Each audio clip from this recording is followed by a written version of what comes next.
Tsubasa, bộ truyện tranh thay đổi cả nền bóng đá Nhật Bản. Nền bóng đá Nhật Bản thay đổi và thăng tiến vượt bậc chính nhờ cảm hứng từ một bộ truyện tranh.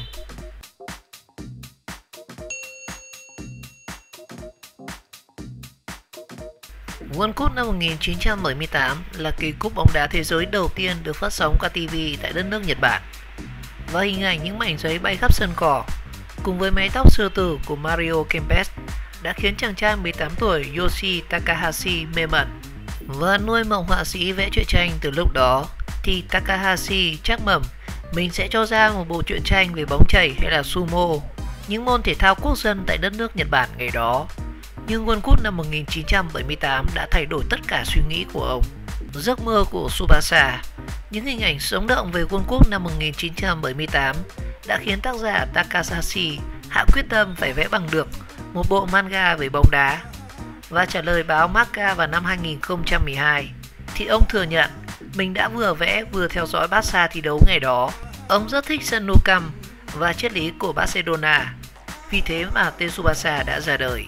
Và nhân vật chính của bộ truyện là một cậu nhóc 11 tuổi, Aurora Tsubasa. Giấc mơ của Tsubasa là một ngày nào đó sẽ đưa đội tuyển Nhật Bản vô địch World Cup. Và Tsubasa được tuyển chọn vào đội U16 quốc gia và vô địch thế giới sau khi đánh bại đội tuyển Đức. Takahashi đã mất tới 3 năm để đưa Tsubasa từ trang giấy vé của mình trở thành bộ truyện và phát hành trên tạp chí danh tiếng Weekly Shonen Jump. Và quãng thời gian chờ đợi ấy hoàn toàn bỏ công khi mà Tsubasa nhanh chóng trở thành hiện tượng xuất bản tại đất nước Nhật Bản. Và tất cả đã say mê theo dõi từng bước đi của Tsubasa, từng trận đấu đưa bóng đá Nhật Bản ra thế giới. Họ ngóng chờ cậu bé Tsubasa sẽ làm gì với tài năng thiên bẩm của mình và chờ đợi Koriro dũng mãnh sẽ xử lý ra sao trên sân cỏ. Và họ nín thở chờ những pha xử lý đầy điềm tĩnh của Mitsugi hay là xoa tay nhìn Genzo bắt bóng. Trong thập niên 80 và 90, bóng đá phát triển như vũ bão tại xứ sở mặt trời mọc và Tsubasa là một bộ truyện góp công lớn nhất cho cú nhảy vọt vĩ đại đó. Gần 40 năm đã trôi qua kể từ ngày Tsubasa lần đầu tiên xuất hiện. Bộ truyện của Takahashi giờ thành bất tử với 15 bộ manga khác nhau, 6 bộ anime, 4 phim người đóng và 14 trò chơi điện tử, cùng với sức ảnh hưởng không tưởng trên thế giới. Và từng ngưỡng gây sốc tại giải U16 thế giới thì Tsubasa dưới ngòi bút của Takahashi đã đưa giấc mơ bóng đá Nhật Bản vươn xa không tới điểm dừng. Sau đó thì Tsubasa đã xuất ngoại và hướng tới chân trời châu Âu để khoác áo Barcelona và lập hat-trick trong trận El Clasico với Real Madrid. Và không chỉ có Tsubasa, Takahashi còn xây dựng nên cả những Hyoga Koriro, Genzo, Jun, Mitsugi, tất cả đều áo khoác những đội bóng danh tiếng của châu Âu như là Inter Milan, Juventus hay là Hamburg.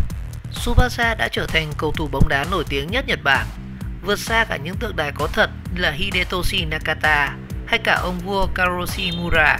Nhiều người vẫn tin rằng Karu Miura là hình tượng để Takashi đưa Tsubasa, Koriro, Mitsugi xuất ngoại tới Serie A, La Liga hay là Brazil để chơi bóng. Và song đối chiếu với giai đoạn bộ truyện ra đời thì Tsubasa có thể mới chính là lý do khiến Kazu Mura huyền thoại bỏ Nhật Bản để tới Brazil học chơi bóng và bắt đầu hành trình chu du tới Croatia, Italia để đưa bóng đá Nhật Bản ra thế giới. Và trong bộ truyện thì Tsubasa đã đưa đội tuyển Nhật Bản vô địch World Cup cùng với những người bạn Koriro, Genzo, Misaki, Mitsugi. Giấc mơ ấy có thể hoang đường, nhưng 17 năm sau ngày Tsubasa xuất bản những số đầu tiên thì Nhật Bản đã tham dự vòng chung kết World Cup đầu tiên vào năm 1998. Một thành tích có thể rất khó tin đối với quốc gia chỉ có giải vô địch quốc gia chuyên nghiệp trước đó đúng 6 năm.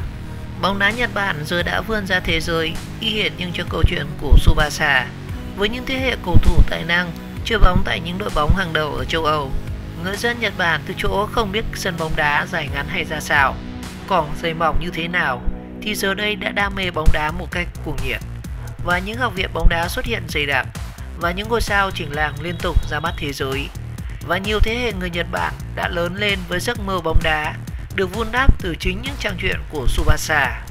Những nguồn cảm hứng bất tận tràn lợi với Nippon vào năm 2011 thì họa sĩ Takahashi từ chối công nhận công lao thúc đẩy sự nghiệp phát triển bóng đá Nhật Bản qua hình tượng của Tsubasa. Ông này nói rằng: "Tôi không nghĩ rằng bộ truyện Tsubasa lại có sức ảnh hưởng lớn như cách tất cả đang ghi nhận vào lúc này. Tôi thật ra thì cũng rất vui vì mọi người nói vậy. Thực lòng thì tôi cảm thấy rất là vui với cái ý nghĩa là mình đã góp một phần công sức cho sự vươn lên của bóng đá Nhật Bản đối với thế giới. Và sự khiêm tốn đúng kiểu Nhật Bản của ông Takashi không làm thay đổi sự thật rằng Tsubasa đã vươn ra ngoài biên giới xứ sở mặt trời mọc để trở thành những niềm cảm hứng bất tận về bóng đá trên toàn thế giới.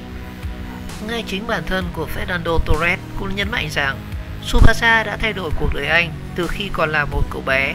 Khi ấy thì tôi còn rất nhỏ và bạn bè ở trường đều bàn tán về một bộ phim hoạt hình đến từ Nhật Bản có tên là Oliver Benry theo tiếng của Tây Ban Nha. Nó nói về hai cầu thủ trẻ và trưởng thành cùng nhau, sau đó được triệu tập lên đội tuyển quốc gia, vô địch World Cup và chuyển tới Barcelona rồi đến Bayern Munich. Và cứ như một giấc mơ vậy, Fernando Torres chia sẻ.